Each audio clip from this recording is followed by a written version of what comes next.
Assalamualaikum warahmatullahi wabarakatuh. Kami dari kelompok 3 ingin mempresentasikan tentang mengidentifikasi dan mengimplementasikan etika profesi dan profesionalisme kerja.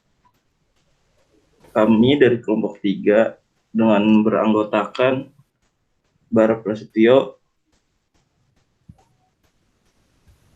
Zikri, Heri, Muhammad Reza, Muhammad Al-Fikri, dan Muhammad Riansyah. Dalam kehidupan bermasyarakat, baik sebagai negara maupun di tingkat internasional, diperlukan suatu sistem yang mengatur bagaimana seharusnya manusia bergaul.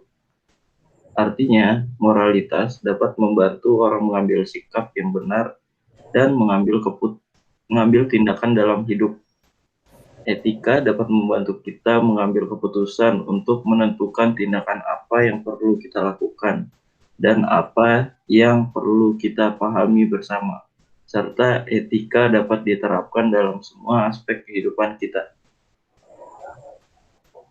1. Sejarah etika. Pertumbuhan dan perkembangan ilmu pengetahuan dunia mengalami kemajuan dari hari ke hari.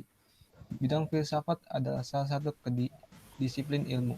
Salah satu cabang filsafat yang mempelajari masalah kesusilaan dan moralitas manusia adalah filsafat moral atau etika secara umum.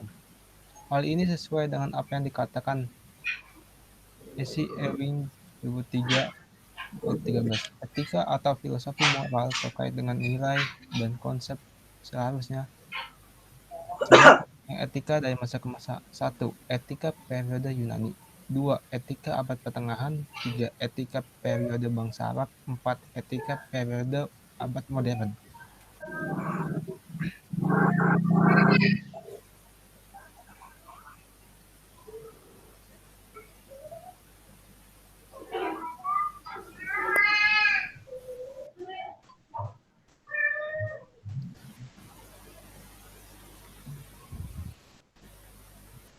Next.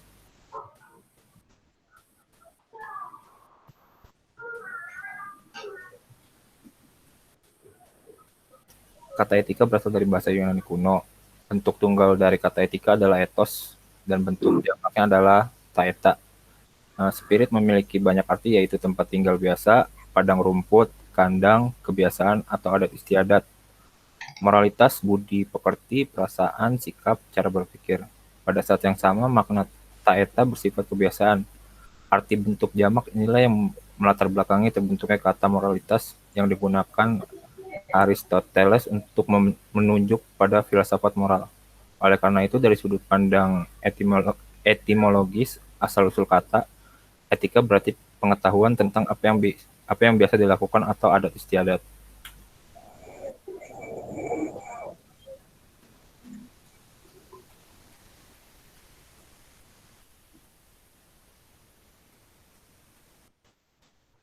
Next. Yang presentasi.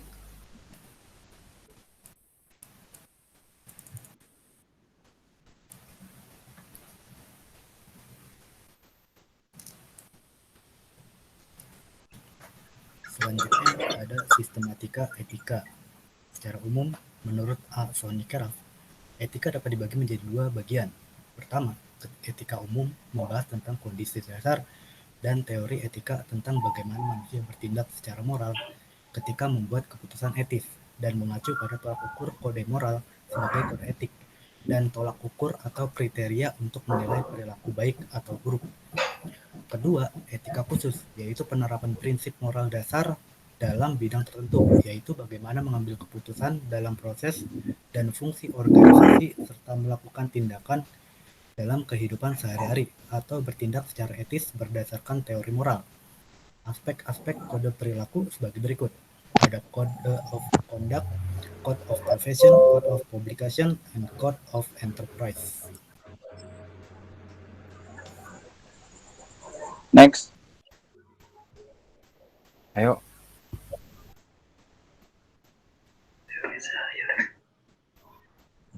Tiga, pengertian etika dan etika profesi. Pengertian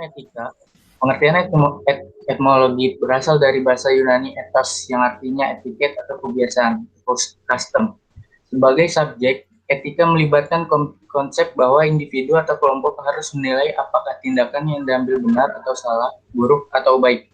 Moralitas merupakan cerminan dari pengendalian diri, karena segala sesuatu diciptakan dan diterapkan dari kepentingan individu atau kelompok profesional itu sendiri. Pengertian etika profesi. Kehadiran organisasi profesi dan perangkat built-in mekanis berupa kode etik profesi jelas diperlukan untuk menjaga martabat serta kehormatan profesi dan di sisi lain melindungi masyarakat dari segala bentuk penyimpangan maupun penyalahgunaan keahlian. Istilah profesi merupakan suatu hal yang berkaitan dengan bidang tertentu atau jenis pekerjaan atau occupation yang dipengaruhi oleh pendidikan dan keahlian. Sehingga banyak yang bekerja tetapi belum tentu memiliki profesi sesuai. Bentar.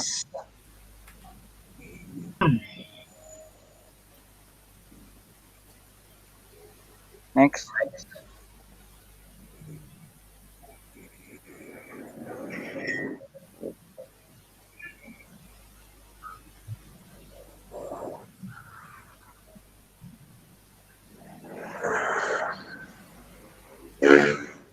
Profesional dan profesionalisme. Konsep profesionalisme dalam Kamus Besar Indo, profesionalisme mempunyai makna mutu, kualitas, dan tindakan. Tindak tanduk yang merupakan ciri suatu profesi atau yang profesional. Profesionalisme merupakan sikap dari seorang profesional, artinya sebuah term yang menjelaskan bahwa setiap pekerjaan hendaklah dikerjakan oleh seorang yang mempunyai keahlian dalam bidangnya atau profesinya.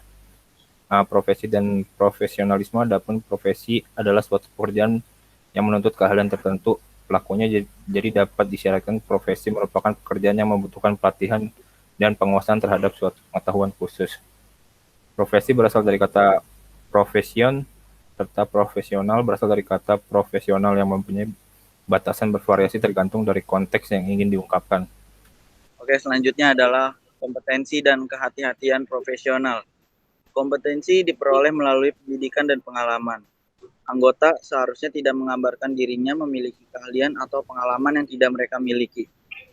Kompetensi menunjukkan terdapatnya pencapaian dan pemeliharaan suatu tingkat pemahaman dan pengetahuan yang memungkinkan seseorang anggota untuk memberikan jasa dengan kecerdasan dan kecerdikannya. Kehati-hatian profesional mengharuskan anggota untuk memenuhi tanggung jawab profesionalnya dengan kompetensi dan keterampilannya.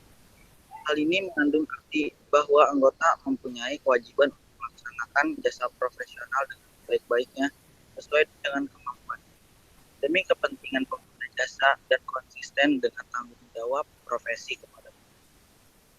Oke, itu aja dari kelompok kami. Kurang lebihnya mohon maaf. Assalamualaikum warahmatullahi wabarakatuh.